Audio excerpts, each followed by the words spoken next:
Hey guys, this is Tara. And Jonesy. And this is I think the 11th episode of Cup of Jones. So welcome back to all of our listeners. We just wanted to drop in. We know we usually do episodes on the weekend, but we kind of had a busy weekend and haven't got a chance to really do the last 2 weeks of uploads, so we're trying to play catch up. So this is episode 11, and it is called 2D or not 2D, and in a minute you will see what the D stands for. I don't think people are idiots. Well, I mean, it could stand for two different things.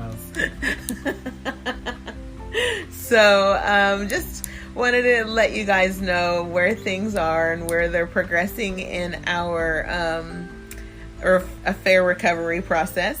So yesterday, we received a copy of our divorce papers in the mail. So it was quite unexpected. I didn't know they were going to be here yesterday.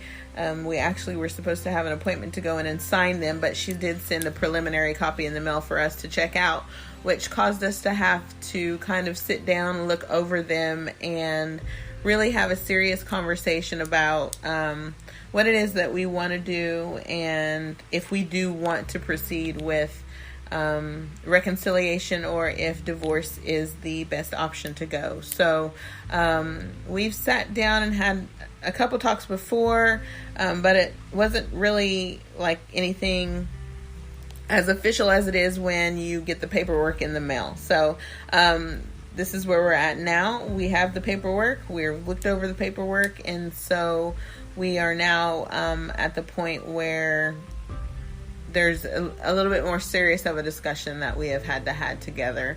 Of course, everyone who's listened knows that we both do still love each other very much so. And we are doing a lot better than what we were doing in the very beginning as a couple. Individually, I'm still struggling a little bit with some things, but as a couple, we are, I would say, pretty far from where we were in the last 4 months. We've made great improvement. So I will let Jonesy kind of chime in on his thoughts about it. And then we'll discuss it together as a couple. But we did want to just update you guys because we promised we would, and we promised we would keep it real. And we did just get them in the mail. So we decided to make a special episode now that we've had them and that we've had this talk. And we've had a talk together and just let everyone know where we're at now that it's kind of hit us in the face. So go ahead, Casey, I guess. So we got them in the mail yesterday evening. Well, actually, we probably didn't even go to our mailbox till midnight. So we got them in the mail.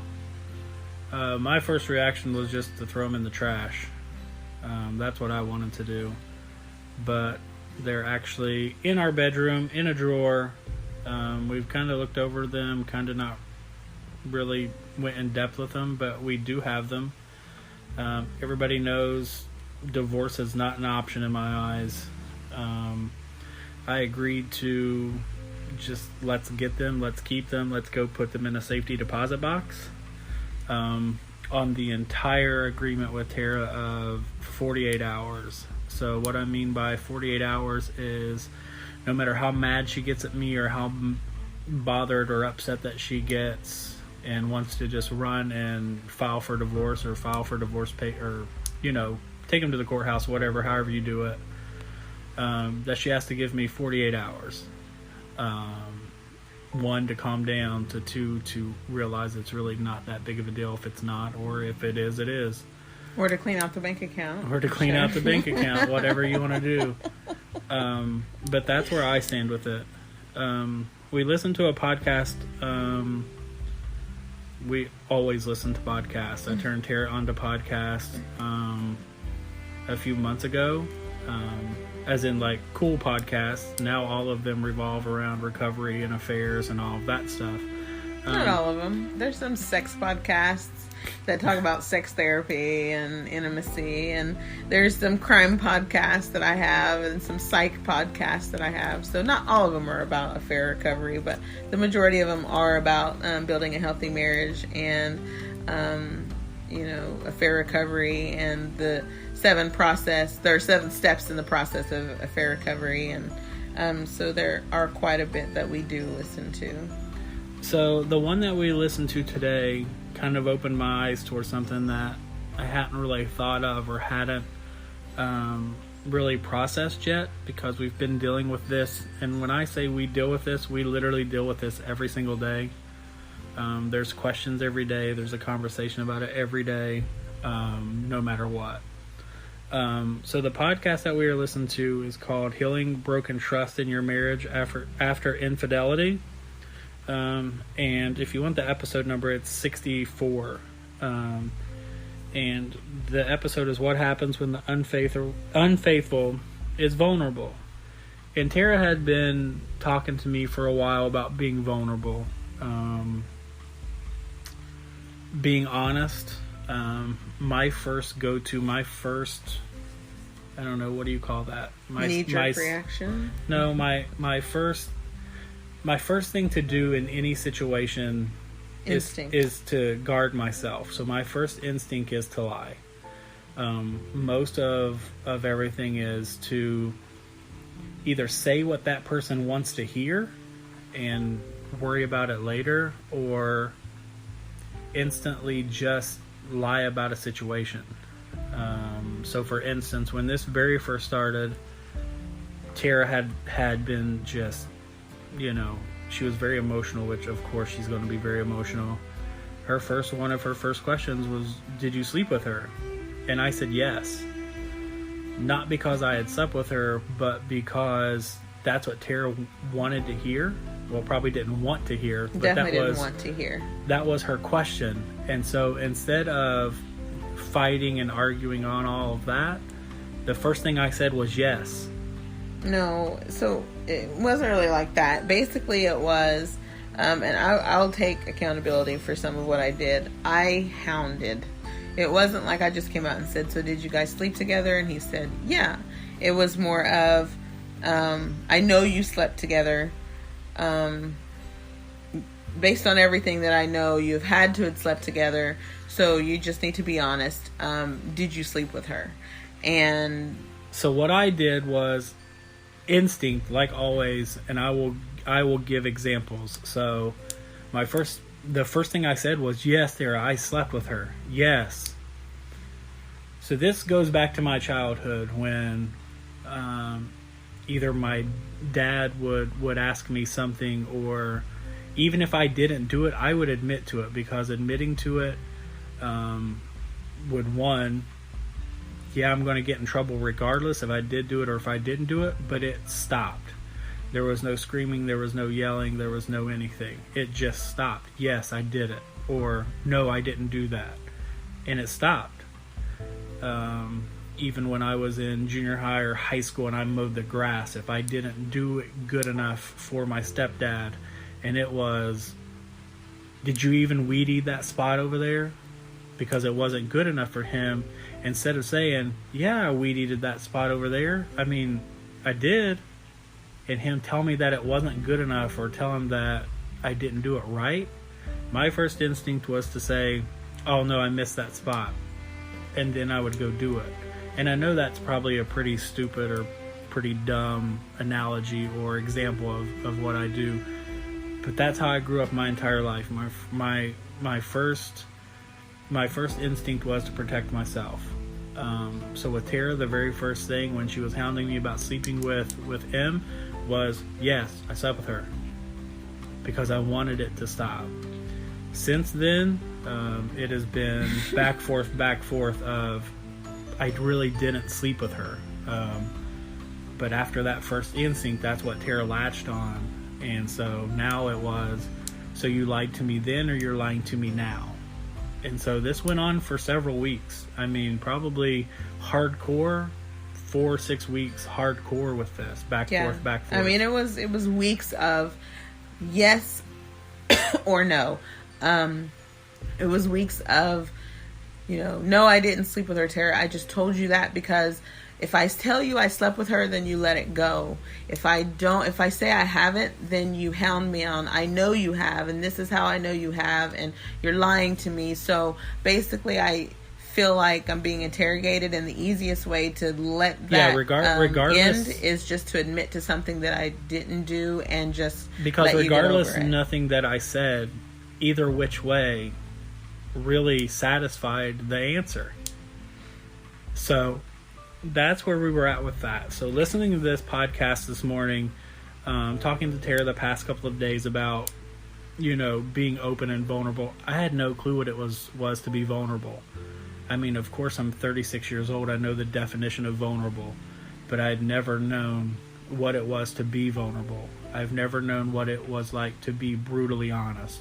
So this past 2 days, Tara has found out some different things that I have let her know as far as having feelings for M. She was going to be my plan B because I knew once I cheated on Tara, she was going to leave. So she was my plan B. And I want to say that from everything that we've learned and from everything that we've been taught by many therapists, including our own marriage therapist, the trickling of the information and the gradual it's probably the worst possible thing that you can do. It's the worst thing that you can do, but it often happens in an affair. I found out on July 7th, so we've been doing this for a couple months, and for the most part, especially all the physical stuff, we had been over, but Casey was very hesitant to actually be honest with himself or with me about the emotional part and about the... because if you know my wife, the physical part of the affair means nothing. Would mean nothing to her. And that is actually, I mean, to be completely honest, that was actually why it was the easiest thing to admit to was, I slept with her. Yeah, because physical to me means nothing. Sex is sex. I don't know if it's because of the trauma that I've had in my past with sex or if it's just, I don't know. To me, the act of sex is nothing more than a penis penetrating a vagina, and there is no emotion associated to it. So the thought of him having sex with her was the least of my worries. For me, an emotional affair is the absolute worst thing in the world, and he has known that since the very beginning, since we were even just dating or friends, that the emotional aspect of an affair is the part to me that is the most important and the most heartbreaking. So the physical part is what we literally attacked first because I think it was the easiest for us to talk about. And when we were at that place in the discovery phase, we weren't at the place where we could actually sit down and discuss emotions because I would have probably flew off the handle at the information that I have found out within the last 2 days. So I think we were just at a point where we could go to the next step, which was to be honest with ourselves about why this happened. And also not why, but the motivating factors of the affair, and also the emotional impact that it had on the both of us and the emotional ties that were involved during. And so I will touch on that. So listening to this podcast this morning and talking to Tara for the past 2 days, so we've hit the emotional part. If you listen to our very first podcast or second podcast, I kept saying it's an emotional affair because it really was. There wasn't hardly anything physical at all. With her, I did have feelings for her. I had to admit that to Tara. She was a plan B, so when Tara found out that I was having an affair and left or kicked me out of our house, I needed a place to go. We live in a place where I know no one. I have no friends, no family, no anything. The closest ones are 16 hours away. So I kept that hidden. And so Tara's biggest thing has been, I just need to see transparency. I need you to be vulnerable. I need you to be completely honest. So the past 2 days I've been completely honest. I think we have made a ton of progress. And by completely honest, I don't mean like we had to start from the very beginning. There is just some stuff that I was going probably to take to my grave. But in the end, I had to be honest. And it was emotional stuff. It wasn't anything about what they did physically. It was about day-to-day conversations and how I would have kick messages between us on a day-to-day basis of how are you doing, what's your schedule like today, what are you doing today? I mean, I don't know any other examples. And to me, that part was the hardest to hear because that to me was the conversations that he should have been having with his wife, and not some conversations that he should have been having with his affair partner. Sexual affairs are sexual affairs, but when you start to have conversations like, how many miles did you run on the treadmill last night, or I ran this many, or what are you doing right now? Nothing. Oh well, I'm I think there was one where it wasn't I miss you, wasn't I miss you, stuff like that. It was it was just good something. morning, I was thinking about you, or stuff like that. And that to me is the hardest part to hear. That is the ultimate betrayal, and that is what has caused me to really feel like maybe, and I'm not gonna lie to you guys, I'm at the point now where I feel like my husband is only here because he's not there. And especially after hearing the emotional part, where he did admit that he had feelings for her, and that he did tell her he had feelings for her. Apparently she is very cold and very kind of has her own issues, and her reply to him was, "Don't have feelings for me," which is hilarious because that is exactly what I told him when he told me he had feelings for me in the very beginning. So today we listened to this podcast, and this podcast basically is talking about being vulnerable with your spouse. And so if you want to listen to that podcast, it's a great podcast. I mean, it really, I think, helped us a lot, even just this morning or today. And it was about talking to your spouse. So he used one example of, when I'm quiet, Tara freaks out. Because why am I not talking to her? What is going on? Am I talking to someone else? Am I confiding in someone else? And to be completely honest, it's been really hard to confide in Tara lately, even before the affair started. So I had to sit down with her after the podcast, and I had to be vulnerable, and I had to keep being completely honest with her. And to be honest, I literally just told her that I'm struggling. I struggle every single day. I feel like a failure. Since my mom has passed, I feel like I let my mom down. I feel like I let my wife down. Some of you don't know, I skipped my mom's funeral to go to Disney, not because I didn't want to go to my mom's funeral, but because that was the end of my mom. And so that was really hard for me. And if you know my wife doesn't have a relationship with her mother. So it's hard for Tara to be there with me. Tara's response wasn't cold, but it was, okay, your mom's dead. You're 36 years old. It's time to kind of get over it. It's time to move on. And I know most of you probably don't know me, but my mom and I were literally best friends. Tara would get so aggravated because my mom and I would talk 10 times a day, even if it was, hey, what are you doing? Nothing, I'll call you back. We talked literally every day. We texted all day, every day. My mom was literally my best friend. And so when I started struggling with that, I didn't feel like I could go to my wife. So what I did was I confided in someone else. And I confided in someone else because Tara and I were arguing, and I didn't understand the relationship between a mother, or him and his mom, because I don't have one with mine. And so it wasn't like right when she died I looked at him and said, so what, your mom's dead, get over it. It was months later, he was still laying in the bed boohoo crying, and would literally, and I know there is no timeline on grief, and I'm not saying that he should have gotten over it, but it was interrupting his ability to appreciate the family that he had here. So I remember one night I looked at him and he was crying, and I told him, all right, you were looking at a picture of her crying, and I told him, okay, so we were supposed to be watching a movie. Give me the picture and let's put this up, and try to just go go on about life together, because even though your mom is dead, you are a 36-year-old man with a family, a wife, and children, and it's completely stopped you from being able to function. I mean, I even had a hard time going to work. Right. It literally interrupted everything. So I kind of did have to take the tough love approach after a while, simply because I had lost my husband when he lost his mother.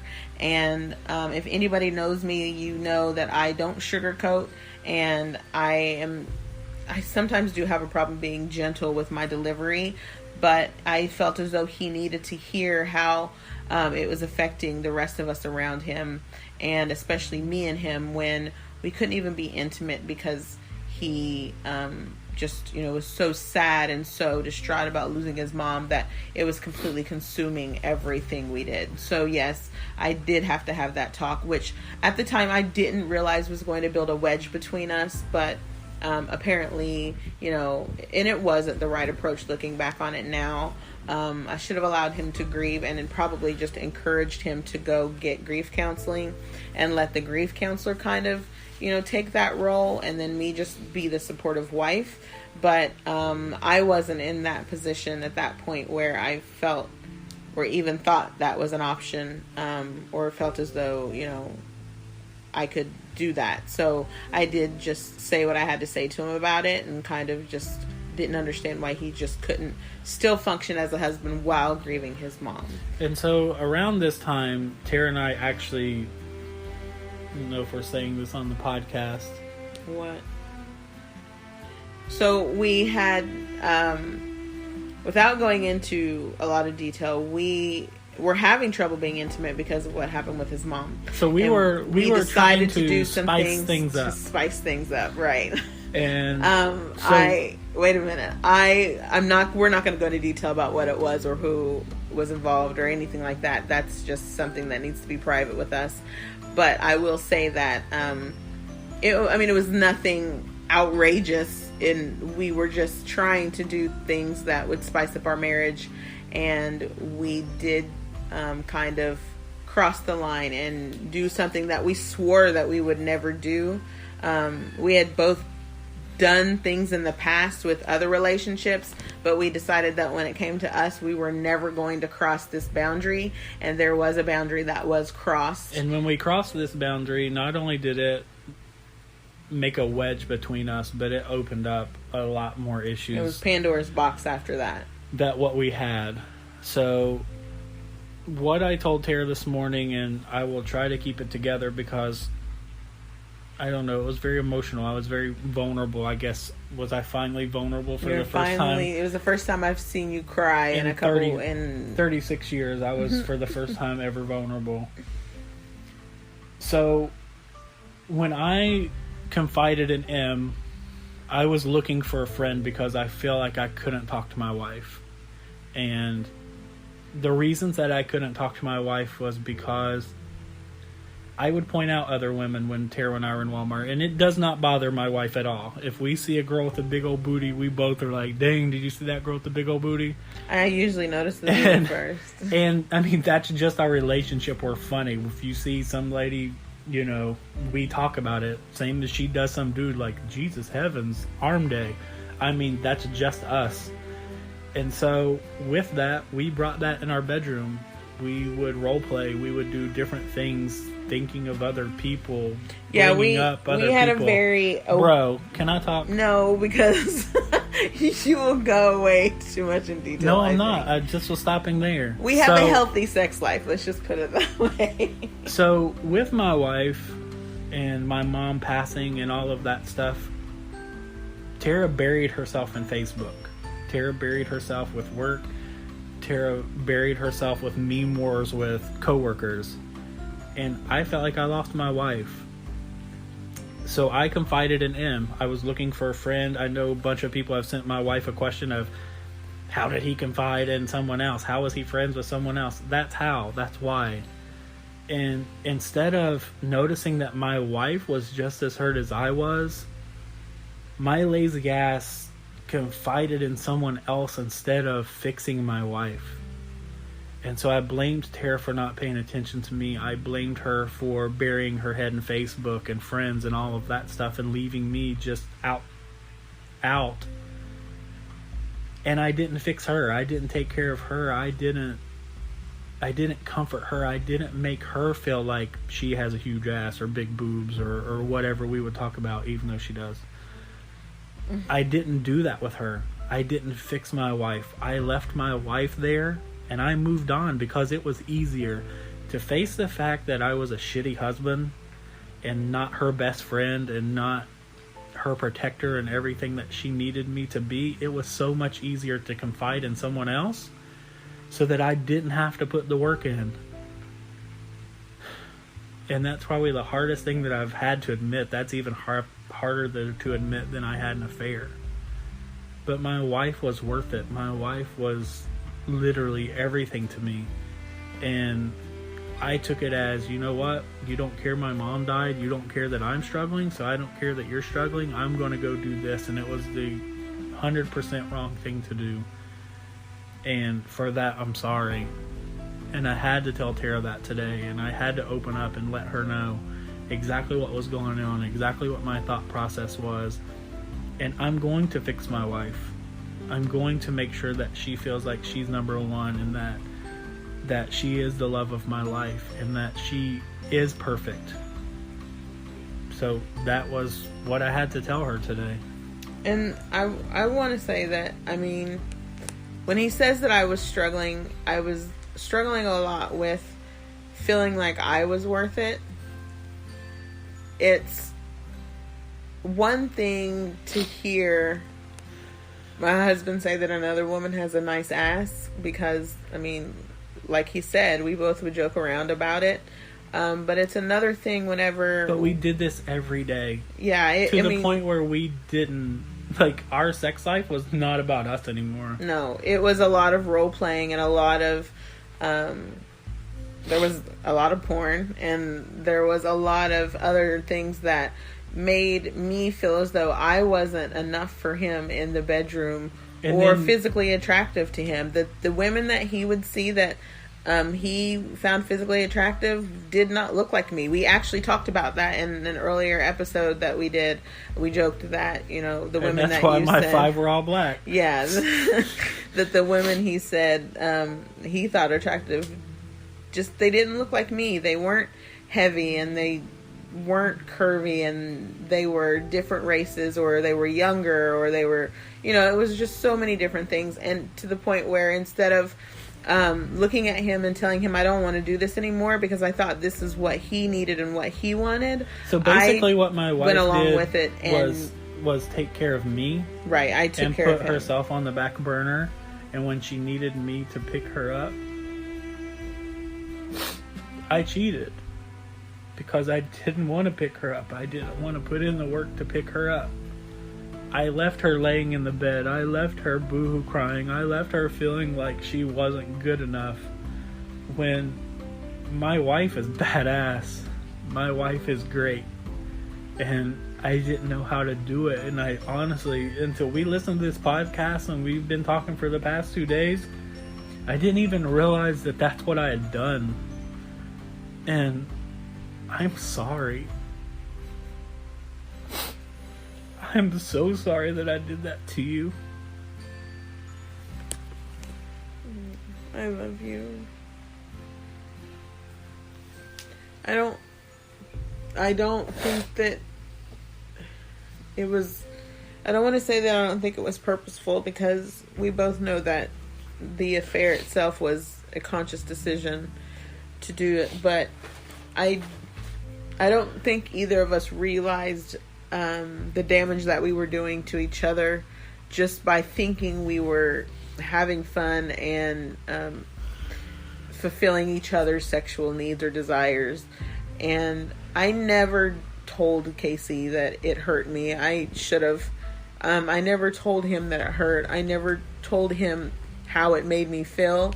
I thought called my myself, wife was fine. I called myself pleasing my husband in the bed and doing things that would be a turn on for him, and therefore would also be a turn on for me. And a lot of it had to do with our sex life. And then come to find out that both of us were like, I don't even wanted to do that anymore. I just did it because I thought you wanted to do it. Yeah, I mean, there's nothing wrong with exploring and having a healthy sex life. I just think that what we thought was a healthy sex life was not a healthy sex life. It was a very adventurous sex life, and it was fun, and it was entertaining, and it was exciting, but it was not in any way healthy for each other. It was not healthy for our psyche to have that kind of openness in our sex life. And then we had... And I'm not saying that we had an open marriage. We did not have an open marriage. We weren't swingers. We weren't nothing like that. I do want to put that disclaimer. It was just... I watched a YouTube video where this lady was talking, and then she paused the video and she said, and this is the edited me. I need to put this out there that blah, blah, blah, blah, blah, blah. Yeah, I need to put that disclaimer in there. We weren't swingers. We weren't having, orgies and all that stuff. It wasn't anything like that. The things that we did were just things that we thought would add some spark and excitement to our sex life. And we did role play. I don't know if people aren't role playing, then I don't know, whatever. But we did role play, and we did, we were very open and honest during our sex life, and with that led to more porn watching alone. That led to more. Yeah, you watch porn alone a lot. I literally, and I really don't want to put this out there, but I'm going to. I already did last time. Masturbate 3 and 4 times a day, to the point where it became time to become intimate with my wife. I couldn't even perform. So, which then mean that we would have to often watch porn just to have sex. Or then we would argue because, again, my wife would feel like she wasn't good enough because she wasn't A, B, C, or D. And I didn't look like the women in the porn, and let's just be honest. Not even that, but then you would say, oh, so you can only have sex with me when I pretend that I'm her, or this person, or that person. And that wasn't the case at all. But instead of coming to my wife and saying, okay, listen, I am having a hard time with this, I'm struggling with this, I didn't. And instead of coming to my husband and saying, listen, I am really struggling with having to pretend to be so-and-so, or role-playing, and being this while you're this, and all that stuff that I'm struggling, I didn't tell him that. I just kind of kept my mouth shut and went along with it, because in past relationships, it was nothing new for me. So I think that there was a complete breakdown of communication starting a long time ago, way before the affair started, when we called ourselves trying to do something good for our intimate relationship. We didn't consider the effects that it would have on each other's psyche and each other's self-esteem. So it was something that we kind of just ignored up until today, that when he thought I was detached from him, and on Facebook and texting and going back and forth and with memes with friends and all that stuff, that was my way of disassociating from the pain of the reality of my relationship with my husband. It was easy to get on Facebook and get involved in other people's lives and post and all that stuff, rather than just sit in silence or talk to my husband about the pain that I was experiencing in my own life. So that is what I did. I detached. I put my attention elsewhere. That way I didn't have to put my attention into something that hurt me. And looking back on it now, it would have been much easier just to look at him and say, I don't want to do that anymore. And this is why. And if he couldn't accept it, then, we needed to probably move on then. And that's why we made our mistakes, was to help you guys. Yeah, so hopefully somebody will learn from this. It was, I don't think it was intentionally malicious what we were doing to each other. I think that we really did think that we were helping each other out, but I do think that we completely disregarded how it was going to make the other person feel, because both of us acted like it was something that was very nonchalant and didn't bother us at all. So, like he said, instead of talking to me about how he felt, and putting in the effort of, building up his wife, it was more of, well then fine, I will put the effort into pursuing this girl at work who wants me. And I'm not making any excuses for him at all, because I think what he did was wrong regardless. But trust me, that is not happening. At the same time, I understand where he's coming from, because I've done the same thing in other relationships. But it's been to the point where we've never even addressed that part, because we were so enmeshed in the discovery of anything physical that went on. So now we have kind of progressed into the emotional, mental, spiritual part of the healing process, and these things are coming up. So what we're going to do is we're going to put those divorce papers back in the envelope where they're at, and we're going to take them and put them in a safety deposit box. Correct? Yes. That was a pause. Correct? No, that's what we're doing. So we're going to go, and we have an appointment this week. Don't sound like that's what you want to do. You're like, yes, I'm that's tired. what we're doing. We're going to go, and we have an appointment this week. And we have to sign them in the presence of the administrative paralegal or something. And they'll be notarized. But we are not going to go file for divorce right away. No, we're not at all. We're not taking them to the courthouse to file. We are going to divorce papers, like I said in a previous episode, they have no expiration date. So what we're doing, and probably, some people may identify with this, and some people may think that what we're doing is setting ourselves up for failure, or it's not healthy or whatever. But this is what's working for us, and this is what we've decided to do as a couple, and it's really none of your guys' business. So except for we put it on a podcast. No, their opinion. Their opinion, I don't care about their opinion, really. Because we're doing it the way that we've decided that we want to do it, and it's nobody else's business how we go about this. But anyway, what we've decided to do was to put them away in a safety deposit box, and basically out of sight, out of mind. But we paid for them, so I don't want to burn them. I don't want to rip them up. It was $500 preparation fee, so we are going to put them there, and in the event that anything comes out that he has not divulged to me thus far, we do have a clause in there that says that in the event that anything comes out that he has not divulged about his physical or emotional relationship with M, anything that comes out of any messaging that went on outside of the dates that he has admitted to, he does agree to pay. There's just clauses in there. Yeah, he agrees to pay spousal support, and then there's some other things in there that he agrees to as well. So that was his idea, to include that in the divorce papers. So those will sit there. In the event that does happen, then those papers will come out, and those clauses will be carried out. But I am the one who doesn't feel comfortable ripping them up or shredding them or throwing them away. It's kind of a safety blanket for me right now, I think, and I don't expect for really anybody to understand. I understand. But that is my safety blanket for right now, because as everyone knows, when there is an affair, there is no trust. So that's the plan. The plan is to keep them in the safety deposit box. Now, when he says 48 hours, he means if anything comes up to where we feel like this is the end, we can't do this anymore, whether it's about the stuff with M, or whether it's something in the future. If it's to the point where we feel as though we can't do this anymore, we're going to take a break for 48 hours, get our thoughts together, come together, and if we can't resolve it in 48 hours, then we will file the divorce papers and proceed with the divorce. So guys, that's where we're at. Sorry we've not been posting as much as we should. We are in the process of packing, in the process of trying to get our lives straight.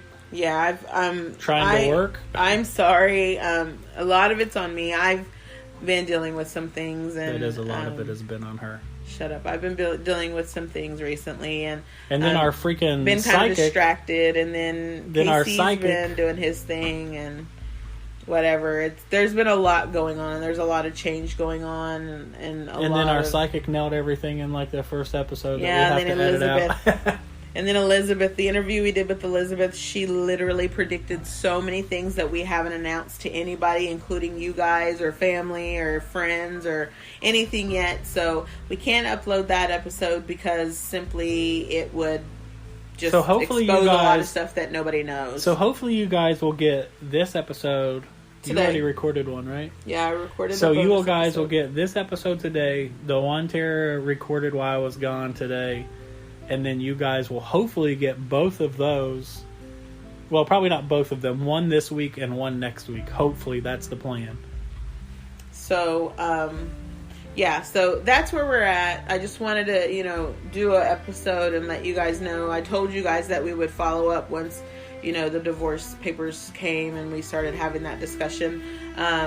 Once we had time to actually process that and as a couple, decide what we wanted to do. And so we've had that, and we wanted to just kind of reach out really quick and let you guys know, because we promised to be real and we promised to be genuine. So, and there are going to be times where, we're emotional on our podcast and we'll cry or laugh or whatever. But we promise to be real, and it is what it is. And this isn't a very emotional journey. Life is a very emotional journey, and there's going to be days where we're doing a podcast to celebrate, and there's going to be days where we're doing a podcast and one of us cries. I can't wait for those. One of us cries or, needs to take a break and walk out of the room. I don't really believe in editing a lot, so, it is going to be what it is. What you guys hear is sometimes just a typical discussion between me and KC. And if you guys want the podcast that we listened to this morning, just message Tara. You could either message on her Facebook or her personal Facebook if you're friends with her, and she can send you the link to the podcast. Yeah, so in closing, what I want to say to my husband first is that I'm sorry.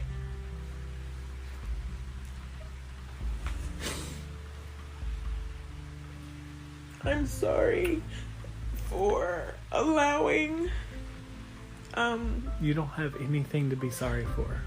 I know, but I'm sorry for allowing myself to take the easy road out and to disassociate and detach rather than have difficult conversations. And so now we just have difficult conversations on a podcast. And have difficult conversations and actually be the wife that you needed, because it was easier for me to just zone off or to pretend that it didn't happen. We've spent a lot of years taking the easy road, and so that's why we both vowed to each other to not take the easy road anymore. So if you're listening to this and you guys have been through the same thing, don't take the easy road. Just do the hard stuff. The hard conversations have turned out to be some of the best conversations we've had. Are you crying too? They've brought us closer.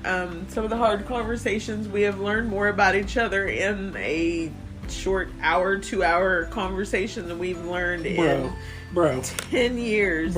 We've never had a short 1 to 2 hour conversation. The hard ones are the ones that I've noticed have brought us closer to each other, and I've learned so much more about him just by letting him learn about me and what I like and what I don't like. It's kind of like we've started to rediscover each other all like over we're again. dating. Yeah, we've literally regressed to like we were when we were dating, which isn't a bad thing because I think we skipped a lot of that whenever we were dating. Yeah. So we had 4 kids to take care of. So now we have all the time in the world just to be together and have these hard discussions. And even though I am I don't want to say victim because I hate that word, but I'm the one who was cheated on, I still feel like I have a responsibility to do my part in reconciling our marriage and working on myself as well. And I do identify that I am the queen of disassociating, and that I did do that. I did disassociate and zone off and not talk to my husband about things that were hurting me because I didn't want to argue and I didn't want him to not accept me, and I was scared that the things that I didn't enjoy were things that he did enjoy and that it would cause problems between us. So like I said, for that, I am sorry. I should have 100% communicated to you how I felt and given you a chance to accept me or not. I just assumed you wouldn't. And from now on, you have my word that will never happen again. Mine too, B. Mine too. If it's something that I'm not comfortable with, or that you're not comfortable with, that 100% we love each other and accept each other enough to give each other the liberty of expressing how we feel. And I want you to know that I accept you no matter what, even though, there's some times where you're on my last nerve. And so I love you. And I love you. I don't want to spend a day without you. Me either. Even though the papers will be in the safety deposit box. We may forget to pay for it one month and they empty it. Who knows? I just want you to know that I appreciate the hard work that you're putting in, because you really are. You've put in a lot of work. Thank you. And I'm shocked by the amount of work that you've put in on this. And we have good days and we have bad days, but I want to thank you for the work that you've put in on our marriage, and you've put in me and in yourself. And I promise to be a better wife and a more communicative wife, a better communicator, and a more vulnerable wife. And perfect. That's all. Make sure that on for. My end that you are taken care of as well. And I promise to take care of you too. So, on that note, see you guys later. Hopefully thank you guys get more for episodes listening this week.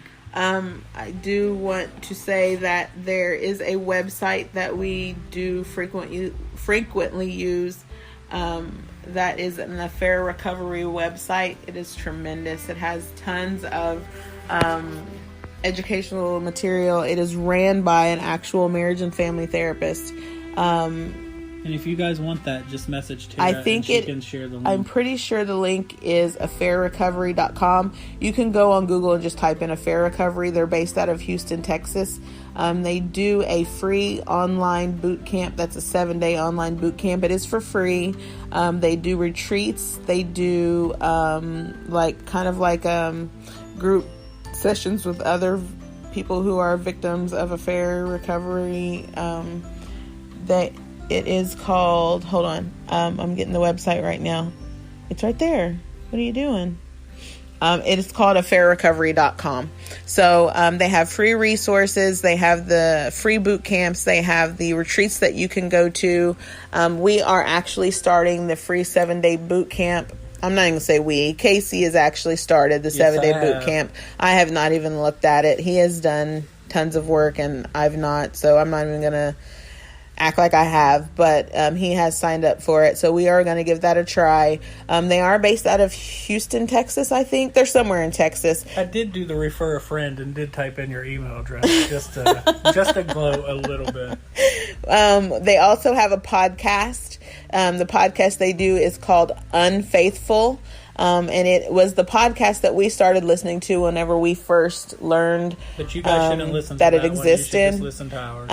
I would, of course, listen to ours, but I will tell you that some of the material that we explore and some of the material we do talk about comes a lot from theirs. It is a very, very, very therapeutic and healing podcast. So I know many of you friends have reached out to me and voiced that your experiences have been kind of the same, and some of you have had different experiences that you've said that how much we've helped you. So I wanted to let you guys know where we get a lot of our help, and one of those resources has been affairrecovery.com and the Unfaithful podcast, which is ran by the people who were an understudy basically of the affairrecovery.com developer. So they follow the same model.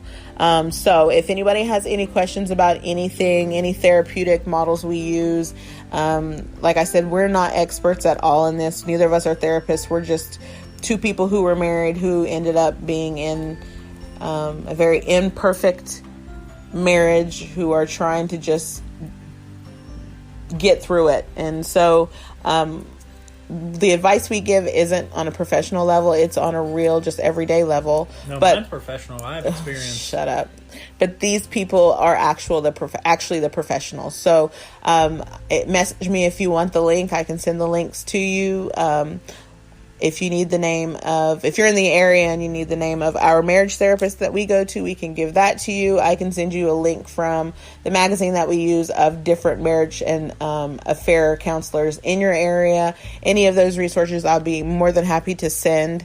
But until next time, of course, always go to your favorite listening platform and catch up on the episodes. Don't forget to like, don't forget to subscribe, and also don't forget to rate us on Apple. I think Google and Spotify also have the rating tool. The more rates and stars we get, the more prevalent our podcasts become and the more available it becomes to other people. So, and that's what we're doing this for. We're doing this to help ourselves, but to help others as well. So don't forget to like and subscribe and rate us. And until next time, thank you guys for listening, and see you guys later.